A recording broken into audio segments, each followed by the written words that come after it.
Puslit na kontrabando. Saan mang sulok ng bansa, yan ang matatagpuan. Bakit nga ba ang lakas ng smuggling sa ilang lugar sa atin?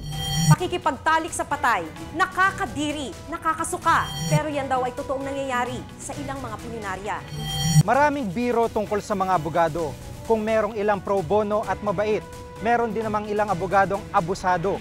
Kikilatisin natin ang kanilang serbisyo. Personal naming inalam. Sinaliksik ang bawat anggulo.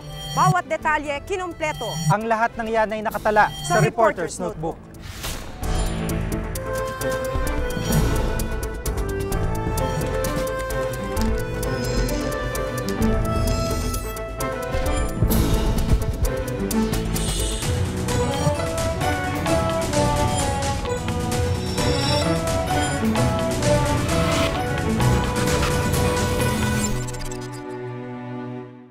Kamakailan mas lalong pinatindi ng pamahalaan ng kampanya laban sa smuggling. Isa raw kasi ito sa mga pumapatay sa ating ekonomiya. Naging epektibo ba ang kampanyang ito?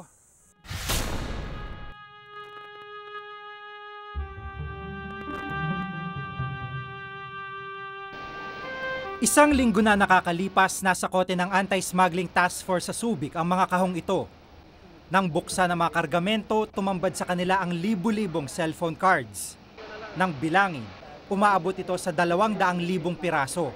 Sa halagang 300 piso bawat prepaid card, lumalabas na 60 milyong piso ang halaga ng kargamento. Ang inilagay lang nilang value doon ay 270,000. So, instead na magbayad sila ng 15 million, 70,000 lang. 70,000 lang sa taxes. Kaya nakadaya sila sa gobyerno sana ng 14,930,000. Agad na diniklarang peke ang mga prepaid cards.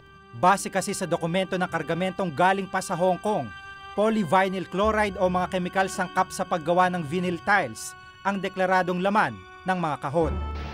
Lusot na sanang shipment at tapos na rin ang pagproseso ng mga dokumento hanggang sa magduda ang ilang inspektor. Yung packaging niya in cartons, hindi siya pang raw materials yung packaging. Na liquid or granules. Ang granules kasi more nasa sacks. Ang liquid naka-drums. Technical smuggling ang tawag dito. Ibig sabihin, ibang nakadeklara sa dokumento sa tunay na kargamento, kaya puslit o smuggled ang tawag. Ayon sa Bureau of Customs, itong ikatlong tangkang pagpupuslit ng mga prepaid cards ng sindikato sa likod nito. Halos parehong-pareho. Pero pag tignan mo sa likod, doon makikita ang medyo diferensya. Sa pagsusuri ng smart communication sa mga nakumpiskang prepaid cards, ipinaliwanag nila sa amin ang pagkakaiba ng mga nasa koteng cellphone cards sa tunay nilang produkto. Hindi mo magagamit ito kasi para umubra o maging effective itong mga card na ito, kailangan yung mga PIN numbers na nakasulat dun sa likod ay nakaregister sa aming system. So kung hindi po nakaregister yung mga PIN numbers niyan sa system ng Smart, o kung anumang cellular operator, walang kwenta yon, hindi mo mapapakinabangan. Pinuntahan namin ang consignee ng kontrabando, ang LoRa Multi-Resources, pero hindi pa man kumikilo sa mga otoridad para habulin ang consignee na maaaring makapagbigay ng impormasyon sa lawak ng sindikato. Ito na ang aming nadiskubre. Wala na nga dyan. Ito, iba to Kaya pag ako sabi ko muli na wala na. Iba na yung tinag dyan Oo. Kasi sabi niya, Brian, mababayaran na kita sa payment, sa utang ko sa'yo. Sa babae yun Oo. Sabi niya, one condition, pwede gamitin ko office mo as parang, ito tatawag, parang mapakita lang daw niya dun sa parang supplier ba? Ewan ko sa Hong Kong yun o sa Singapore, para yun daw ang panghawakan niya. Sa experience namin, yung mga consignee ay mga front lamang. Yung talagang nag-import. Nasa background, hindi mo ma-identify. Paboritong palusutan ng mga sindikato ang mga lugar na tulad ng Subic Bay Freeport.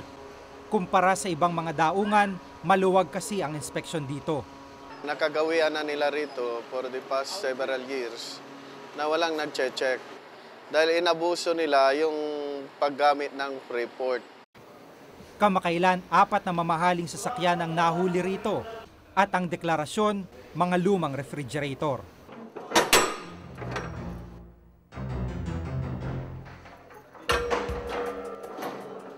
Nung nakarang linggo naman, nadiskubre mga sports utility vehicles pala ang laman sa loob ng kargamentong idineklarang used trucks. Isang Fred Galang daw ang may-ari ng kargamento. Fred Galang o FG628. Ito raw ang ginagamit na alias ni Galang. Kinakatwiran daw ni Galang sa mga tao sa customs na katumbas ng FG ang first gentleman at numerong 628 ang June 28 na sinasabing karawan ng unang Ginoo. Sa paggamit ng mga initials na FG at mga numerong 628, sa tingin ng mga suspect, maaaring pangilagan sila ng mga inspektor. Karaniwang ganito raw ang ginagawang modus operandi ng ilan para makalusot.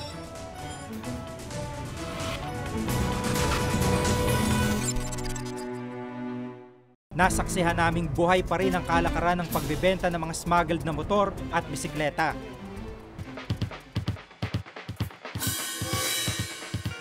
Magkuyugta sa pagtanaw ug istoryahan nato ang labing maayo nga report sa Reporter's Notebook. Adunay libre nga tawag abroad. Kay imo ang kalibutan, kapuso. Serbisyong totoo sa Cebu, April 30, 10 a.m. onward sa SM City Cebu Trade Hall. Parte sa Kapusong Cebuano Weekend. Mga kapuso, magkita ta dito. Diri tabay sa GMA kay number 1 ta, kapuso.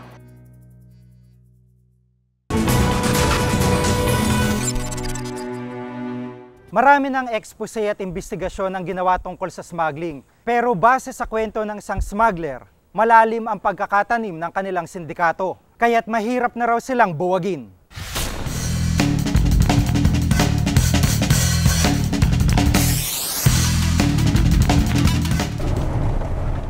Gamit ang hidden camera, pinasok namin ang maliit na lugar na ito sa Ilocos Sur, Poro Point kung tawagin. Nasaksihan naming buhay pa rin ang kalakaran ng pagbebenta ng mga smuggled na motor at bisikleta. Ang ilang mga bahay dito, mga appliances pa ang binebenta. Galing Japan daw ang mga ito, walang mga papeles. At direktang ipinupuslit sa loob ng barangay ang mga gamit na ito. Ang pinakamatindi ho rito, mga kapuso, ay itong madalas kong sinasabi sa programa ko, yung talamak na smuggling sa Bureau of Customs. Halos araw-araw sa kanyang programa, tinatalakay ng batikang broadcaster ng Super Radio DZBB na si Rene Santa Cruz ang isyu ng smuggling. Para kay Karine, hindi nakapagtataka kung bakit parang palos kadulas ang mga nasa likod ng sindikato. Imposible naman kasi na magkaroon ng smuggling kung walang partisipasyon ang mga government officials, particularly mga taga-custom. That is somewhat next to impossible. Sa tagal ng kanyang pagsubaybay sa isyu ng smuggling, natuklasan niyang malalim daw ang pinag-uugatan ng problema.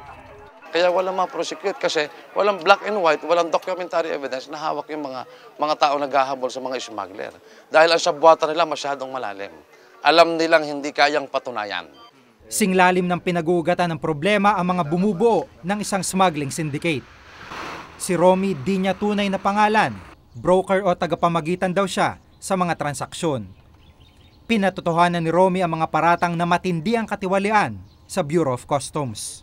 Once na nag-bis declared ka, undervalue yon. So, diyan ka mag-uumpisa kung paano mailabas. Magbabayad ka, maglalagay ka na ng mga tara sa mga matataas na umpisa sa collector's office, umpisa sa principal examiner,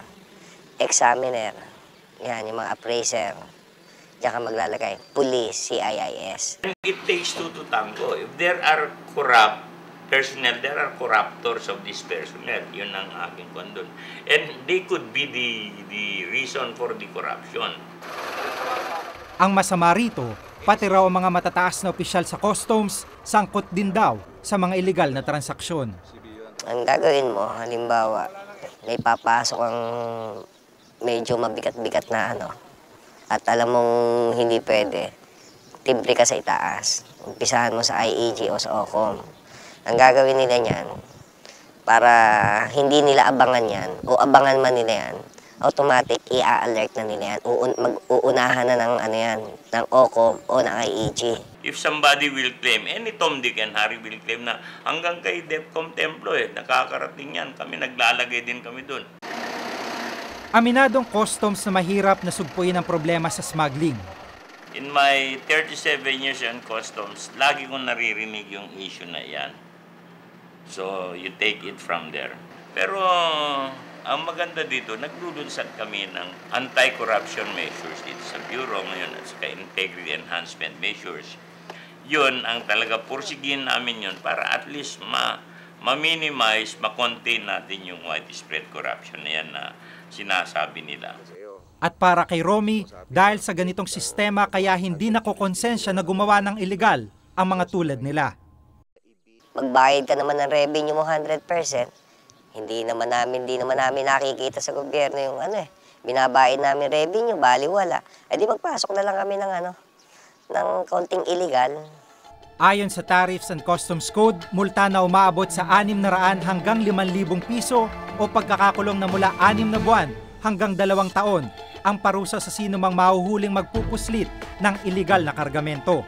Mababa na nga ang parusa pero hanggang ngayon nakapagtatakang wala pa ring nalalamban na smuggler.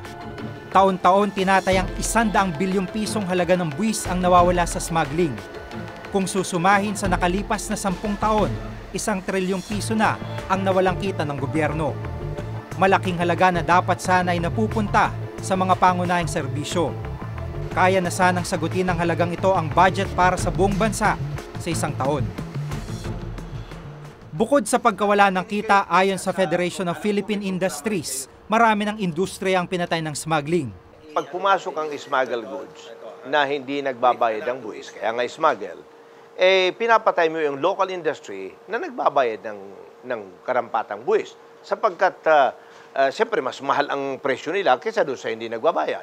Pangalawa, dahil dyan, magsasara mga industriya. Either liliit ang produksyon o magsasara because yung imported goods sa mga smuggle, yan ay kakainin ang kanilang merkado sa domestic. Isa na rito ang Jap Shoe sa Marikina.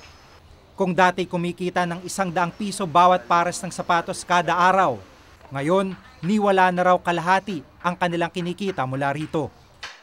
Dapat yan bigyan ng tax para ang presyo mapareho din. Dahil siyempre, pag nawawala yung hindi binibili yung Filipino made, naapektuhan ang magagawa, di ba? Ayon sa may-ari ng kumpanya, dahil daw sa paghina ng negosyo dulot ng smuggling, wala na rin silang magawa kundi ang magbawas ng mga empleyado.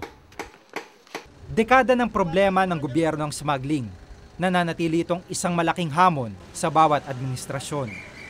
Kailangan natin ng isang matapat na presidente at matapat na customs commissioner. Political will lang. Hindi ito manggagaling sa baba dahil nagkakaroon ng coordination problem. Yung maliliit na ahente, susunod lang yan kung anong nangyayari sa kabuuan.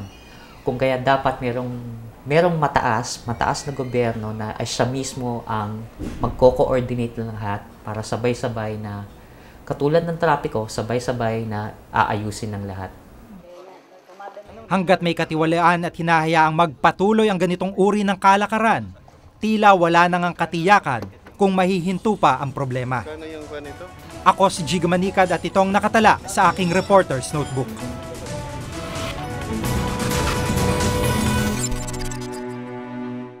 Mga kaso sa paglapastangan sa mga bangkay sa pagpapatuloy ng Reporter's Notebook. Ngayong summer, dadalhin namin kayo sa Taiwan dahil marami pa tayong papasyalan kasama si Ivan at marami pang kwento ng pagsasakripisyo ng mga kababayan. Kung saan hindi ka binibigyan ng pagkain, kung saan bigyan lang sa'yo yung mga leftover nila. At mga kwento ng bawal na pag-iibigan made in Taiwan. Ano naman may... Alam nila magkarelasyon kaya. Kasi mostly naman dito ganun eh. Ang kagandahan at kasawian ng buhay Taiwan sa Pinoy Abroad. Ngayong Hercules pagkatapos ng saksi dahil ibang tibok pagkapuso. May sadista, may mahilig sa bata, may iba't ibang klase ng kababuyan pagdating sa pagtatalik. May kakaibang hilig ang nadiskubre kong nangyayari pala sa ilang punerarya. May mga tao palang kahit malamig ng bangkay. Kanila pa ring hinahalay.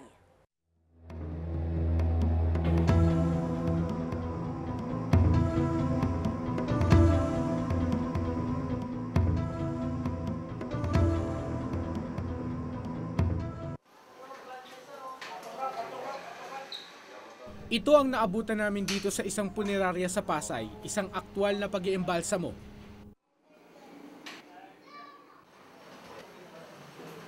Sa sahig na lang ipinapatong ang ibang mga patay. Balding dating lalagyan ng biskwit ang pinagsasalinan sa tubig at formalin. Walang guantes, walang face mask. Wala silang kahit anong proteksyon. Tila pambahay lang ang suot ng mga embalsamador. The person or the embalmer is at high risk, no? Ipinakita namin kay Dr. James Piad ng Department of Health ang nakuna namin. Kasi for any skilled worker, DOH ang naglilisensya sa mga embalsamador. Hindi niya nagustuhan ang kanyang napanood. yung worker is in danger, no, na makakuha siya ng bloodborne infection. Pag sinabi nating bloodborne infection, this includes all diseases na pwedeng i-transmit sa pamamagitan ng dugo. Dapat kompleto siya sa personal protective equipment. This include the cap, the helmet, the mask, which will cover the nose and the mouth, the goggles, which will cover the eyes, the gown. As much as possible, it should be the one with long sleeves, no? Dapat may gloves pa siya. As much as possible, mayroon siyang boots. Aminado naman ng mga embalsamador dito na limitado nga ang kanilang formal na pagsasanay sa pag-iembalsamo. May training ba kayo mga embalsamador para sa ganyan? Tinuruan lang kami nito eh. Siya rin yung turo sa akin. Siya? Sa 2 taon niyang pag-iembalsamo, swerte pa rin daw siya at hindi pa siya nagkakasakit sa trabaho. Talaga palang hindi madali ang trabaho ng mga embalsamador. Ito yung kauna-unahang pagkakataong makasaksi ako ng ganito. Hindi ako tumagal ng 10 minuto sa tindi ng amoy ng pinaghalong dugo at formalin, pero itong sila Gabriel, parang wala lang sa kanila. Itong si Mang Cesar hindi pinalad sa 17 taon niya sa pag-iembalsamo. Marami na raw siyang sakit na nakuha sa trabaho. Hindi maiwasan kasi may pressure yung formalin na ipinapasok sa katawan ng tao. Nahuhugot yun, tumatalsik yung minsan sa mata ko. Namamagaya, minsan pulang-pula. Yung cutting needle, minsan tumutusok sa ano yan. Ito ang dahilan kung bakit idinidiin ng DOH ang halaga ng formal na pagsasanay. Karamihan kasi naman dyan ay out of school youth or fresh from high school yan na walang kaalaman talaga sa kalusugan. Isang siyensya daw kasi ang pag-iembalsamo. Sakop nito ang maraming aspeto ng etika at medisina. Anatomy, physiology, microbiology, parasitology, kasama rin doon ang ethics, jurisprudence, at saka siyempre yung sanitation and hygiene. Pag nag-incision ka ng gano'n, maraming blood. Ngunit ayon mismo sa Philippine Mortuary Association, madalang na daw ang lisensyadong embalsamador ngayon. Karamihan sa embalsamador ngayon, walang lisensya. Ngayon, pumipirma ang ang nagpipirma at nagsisignature ang mga license embalmer. Pero yung gumagawa mismo? Yung gumagawa, meron ding mga license. Gaya ko, gumagawa pa rin ako. Lalo ko mga kaibigan namin ng mga personal na friends namin, syempre, personal handle mo yun. Dito nga sa kamay nila, natuklasan namin na meron ngang mga embalsamador na hindi lisensyado. Wala nang laman yan eh. Si Monyo hindi niya tunay na pangalan, 20 taon ng embalsamador. Wala siyang lisensya at kahit na anong formal na edukasyon. Ginagawa sa embalsamador, katulad ng assistant embalmer. Kung ano yung tinuturo niya, ganun ang ginagawa ko. Lahat ng kumpanya namin, wala. Ang masama ang nagturo sa kanya, wala ding lisensya at formal na pinag-aralan. Kaya kung ang mga patay ay may banta sa kalusugan ng mga embalsamador, minsan ang mga embalsamador ay banta rin sa mga patay. May iba pang natutunan si Mang Monyo sa trabaho niya, ang humalay ng patay. Dalaga yan, bagong patay yan eh. Hindi sila pa naman di makakatiis, hindi po dalaga pa pala. Siya, binuhat ka nung iyo, ako pa nagbubuhat mo. Nasasagot man daw nito ang tawag ng kanyang laman, kinakabog naman siya minsan ng kanyang konsensya. Ayon kay Dr. Emelda Viray, 2 ang karaniwang dahilan kung bakit nagiging necrophiliac ang isang tao. Necrophiliac ang tawag sa mga taong nakikipagtalik sa mga yumao. Ito ay kinoconsider namin psychological disorder, no? Usually yan, very insecure, feeling very, very inferior, yung ganon. So, walang lakas ng loob na harapin yung tunay na mundo. Sa ngayon, walang batas laban sa necrophilia. Tinalakay ito ng House Bill 616 noong 11th Congress, ngunit tila nabaon na sa limot mula noon. Sa loob ng 33 years ko dito sa CIDG, I have not seen any law or heard of any law that penalizes yung pag-desecrate mo ng patay. Sanitation lang daw ang tinutukan ng mga batas ukol sa mga patay ngayon. Kaya naniniwala ang Criminal Investigation and Detection Group o CIDG na dapat magkaroon ng batas laban sa necrophilia. Dapat lang magkaroon. Kasi unang-una, kahit yan ay wala na sa mundo, yan ay patay na. Still, yung kanyang pagiging kamag-anak mo o malapit sa'yo o naging mahal mo, nangangahulugan lang na you wanted to see him or her rest in peace, na buo pa rin. Bagamat walang batas laban sa necrophilia, mababawasan naman ito kung mahigpit lang ang paglilisensya sa mga nag-iimbalsamo. Bahagi kasi ng pagkuha ng lisensya ang psychological exam. Masasala nito ang mga may sakit sa pag-iisip. Dapat sila din ay high school graduate nakapagtapos ng training sa mga accredited na pamantasan at pumasa sa written, practical at medical exam. Inaabot daw ng 6 na buwan ang buong proseso. Dalawang areas ang dapat nating tignan dyan. Yung una ay yung respeto natin sa patay. Ang ikalawa dyan ay yung sa parte naman ng embalsamador. Kung nasabi ko nga yung mga kanyang competencies o dapat na kaalaman, ay dahil gusto natin na makuan din siya, makita natin yung kanyang safety. At ang parusa sa mga nag-iembalsamo ng walang lisensya, maaari siyang makulong, maaring ma-fine siya o both. Para makasiguro na tama ang pagtrato sa mga yumao, siguruhin may lisensya ang embalsamador na mismong hahawak sa patay. Tingnan din kung may kaukulang permit to operate mula sa syudad o bayan ang punerarya at alamin kung may sertipiko ng sanidad ang pasilidad. Sa ngayon, mahirap daw ang mabuhay sa Pilipinas, ngunit dahil sa kahinaan ng implementasyon ng pangangalaga sa mga patay sa bansa, tila mas mahirap ng mamatay. Ako si Mike Salazar at ito nakatala sa aking Reporter's Notebook.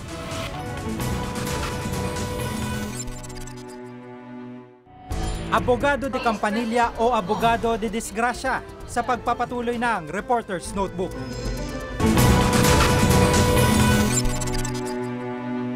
Taon-taon mahigit 1,000 pumapasa sa bar exam. Dagdag na tagapagtanggol, lalo na raw sa mga mahihirap. Pero sa dami ng ating mga abogado, bakit ang dami pa ring walang tagapagtanggol kapag may asunto? Nasa na mga nangako ng serbisyo publiko.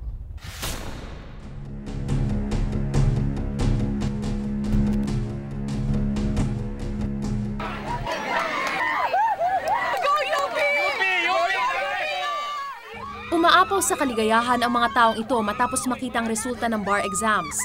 Tapos na ang 4 na taong kalbaryo nila sa pag-aaral at ngayon ganap na silang abogado. Sa talaan ng Integrated Bar of the Philippines, nasa 4 o 5,000 ang nagba-bar exams kada taon. 20 hanggang 30% lamang dito ang pumapasa. Tulad na lang ni Zoraida Andam, dating binibining Pilipinas Universe noong 2001 at kapapasa sa bar exam nito lamang Marso. Ngayon, legal practitioner na siya sa Angara Abelio Concepcion Regala and Cruz Law Office o ACRA, ang tanyag na law firm kung saan isa sa mga partner ay si Senador Edgardo Angara. Ang gusto ko dito naman sa private practice is the mentoring process. Kasi 'di ba, yung you want to be around people who can be your good mentors, who can teach you the craft and skill in practice of law. So I joined this private firm, ang ACRA nga, kasi kilala siya for good litigation practice. And I want to be trained by no less than the best. Kung sa pribadong tanggapan pumasok si Zoraida Andam, si Attorney Leonora Lau Villarante naman, sa Public Attorney's Office o PAO pumasok 2 taon na ang nakalilipas. Nagbibigay libreng legal service sa mga akusadong hindi kaya magbayad ng legal fees ang PAO. Sa talaan ng PAO, si Attorney Villarante ang top 2 na abogado sa Maynila sa kanilang ahensya noong nakaraang taon. Siya kasi ang pumapangalawa sa pinakamaraming kasong na ipanalo. Ngayon, sabay-sabay niyang hinahawakan ang 15 kaso. Kala ko noon, pag mahirap ka, cannot get justice. Kaya gusto kong patunayan na kahit mahirap, they can get justice sa ating system. Sa husay at sipag ni Atty. Villarante, pwede sana siyang kumita ng mas malaki sa mga pribadong tanggapan, pero mas pinili niya ang magtrabaho sa gobyerno. Kung kahit mahirap ka, basta't may merit ang kaso mo, paglalaban ka namin. Tulad ni Villarante, karaniwan na sa mga PAO lawyers ang humawak ng santambak na kaso. Sa kanilang opisina, nagkalat ang mga papeles at dokumento at di rin maubos ang pila ng mga humihingi ng tulong. Ayon kay Atty. Persida Acosta, chief ng PAO, kulang sila sa abogado. Higit 1,000 lang kasi sila, nasa 2,000 ang kailangang abogado. Kaya't ilan sa kanila umaabot ng 25 kaso ang hinahawakan at ang kanilang basic pay, 20,000 piso kada buwan. Samantalang ang isang abogado na nagtatrabaho sa pribadong law firm, mababa ng 50,000 ang kita. Kung kayo manunupos sa korte dito nang sasabi na pawang katotohanan lamang, wala sila. Aminado ang PAO para raw mapabilis ang pagresolba sa mga kaso, pinaamin nila ang kanilang mga kliyenteng nagkasala. Nasa batas yung pagpapaamin kung talagang ginawa at walang depensa at malakas na ebidensya. Hindi natin masisisi yung PAO kasi nasa rules yan Rules of Criminal Procedure. Plea bargaining ang tawag dito. Ibig sabihin ay kusang aamin ng akusado para mapababa ang sentensya niya. Pero ibang kwento na raw pag pinaamin mo ang akusado kung di naman niya talaga ginawa. Pwede silang masuspend, pwede silang ma-admonish, mabigyan ng administrative sanctions. Dahil talagang kailangan masusi yan Dahil pag sisinungaling yan, kung halimbawa hindi naman niya ginawa, sabihin mo, aminin mo na lang para makalaya ka. Kasalanan sa Diyos yun at kasalanan sa batas. Pero may mga kwento kaming nadiskubre. Si Carding, di tunay na pangalan, naakusahan ng robbery noong December 11, 2004. Umamin siya dahil payo raw ito ng PAO lawyer niya para di na mahirapan pa sa mahabang proseso ng pagdinig sa kaso. Pero ang totoo raw, wala siyang kinalaman sa ibinibintang sa kanya. Ni hindi nga raw niya alam kung saan at kailan naganap ang krimen. 2 taon ang hatol sa kanya. Wala pa pong alam sa kaso Siya na po mismo nagsabi para mapabilis daw yung laya Ayon kay Atty. Michael Amdengan, abogado ni Carding, ipinaliwanag daw niyang mabuti ang sitwasyon sa kliyente. Pwede raw niyang inilaban ang kaso noon, pero pinili raw ni Carding ang umamin. Maaari kasing umabot sa 12 taon ang parusa sa kaso niyang robbery. We do not force them, nasa kanila yung kan. We explain to them the benefits of a plea bargaining. Si Ramon naman naakusahan siya ng pagnanakaw ng malaking doghouse. At gaya ni Carding, pinaamin din daw siya sa krimen ng kanyang abogado. Gusto ko pong mapadali yung laya ko kasi may 2 po akong anak sa laya. Wala nagbabantay. Sinubukan mo ba siya pakiusapan na idepensa niyo ako sa abot ng mga kaya niyo? Kasi kumplenan kasi namin, attorney rin Kaya nawala na ako ng pag-asa, akala ko didiin talaga kami. Pero sa pag-amin niya, sa halip na 6 na buwan lang o gaya ng ipinangako ng kanyang abogado, 1 taong pagkakakulong ang sentensya sa kanya. Walang pinapaamin, lalo na pag malilit na halaga. Kasi alam ko naman, hindi magbabother yung complainant na pabalik-balik. Baka mas malaki pa yung gastos niya kaysa rin sa halaga ng ninakaw allegedly sa kanya. So mga ganitong pagkakataon, nung binasa ko information, nakita ko maliit lang. So sinasabi ko, huwag siyang aamin. Talagang hindi naman ako talaga nagpapaamin. Against sa aming lawyer's oath yun. Hindi sang-ayon si Atty. Rene Sagisag, isang batikang manananggol, sa ginagawang pagpapaamin ng ilang abogado sa kanyang kliyente kahit na ginawa pa nito ang krimen. Kliyente raw kasi ang magdedesisyon nito. I'll give you the options na if we plead guilty, if you voluntarily surrendered, if we talk with the other party, maaring masettle pa o maaring mababa lang, no? On the other hand, kung gusto mo na I will defend you, provided there is no violation of law and ethics, then you're presumed innocent. Ngayon, naghihikahos ang ahensyang ito. 500 million pesos ang pondo nila ngayong taon. Doble raw nito ang kailangan. Ayon kay Sagisag, maraming kumukuha sa serbisyo ng PAO dahil napakamahal ng bayad sa pribado. May 4 na klase ng fee o bayad para sa serbisyo ng isang abogado.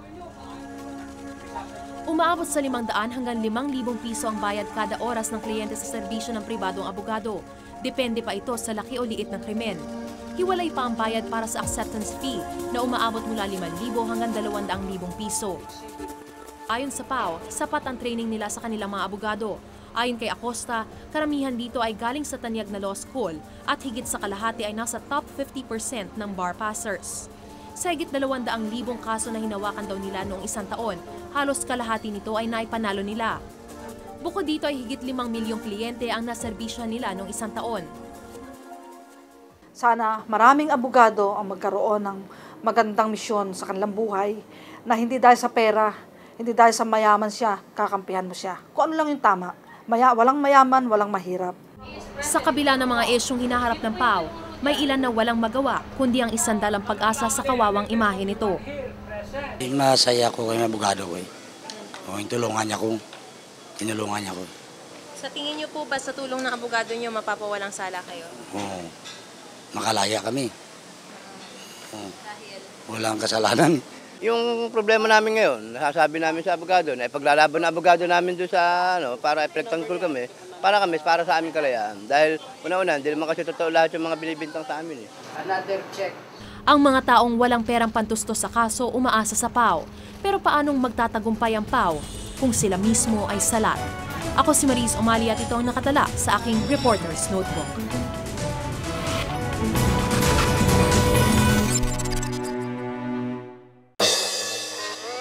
Nisina mga kapusong Cebuano, gihatod namo ang dental mission para ninyo.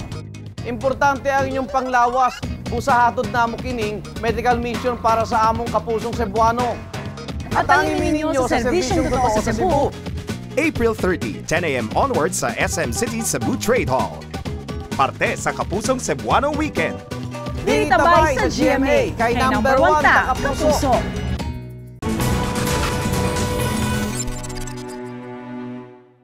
Kung may nais kayo ipasiyasat na isyo balita, maaari kayong tumawag sa aming numero 928-4239.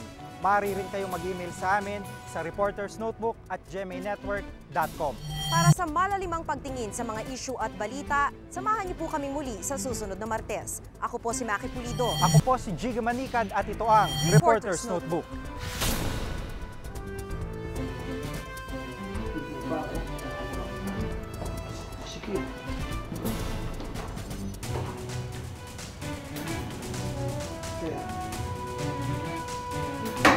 Tanggap naman ang kanyang